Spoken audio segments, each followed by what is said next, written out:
সকালে ঘুম থেকে ওঠার পর তাড়াহুড়ো করে বাজারে চলে গেছিলাম, আর বাজার থেকে টুকটাক সবজি কেনাকাটা করে নিয়ে এসেছি। তারপর আমি তাড়াহুড়ো করে ভাতটা বসিয়ে দিয়েছিলাম, আর তারপর আমার সকালে কিছু খাওয়া হয়নি, তাই দুধটা গরম করে ছেলের জন্য আমার জন্য দুজনের জন্যই হরলিক্স, তারপর তার সাথে একটু মুড়ি দিয়ে দুজনের খাবার রেডি করছি। আর দেখুন কি কাণ্ড হয়ে গেল, আমি জলটা নিতে গিয়ে চামচটা হাতে লেগে আমার খাবারটাই পড়ে গেল। মনটা খুব খারাপ হয়ে গেল। দুপুরে খাওয়া দাওয়ার পর ভাবলাম একটু ঘুমাবো, তার হলো কোথায়, প্রচুর পরিমাণে ঝড় বৃষ্টি।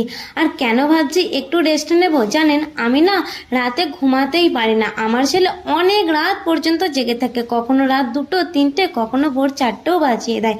আর এই ঘুমের অভাবটা আমার জীবনে আজ 6 বছর ধরে চলছে। রাতে যদি ঘুম না হয় মানুষের কতটা কষ্ট হয়। যারা কোনো কারণে ঘুমাতে পারে না, একমাত্র তারাই বোঝে রাতের ঘুমের কষ্টটা কতটা।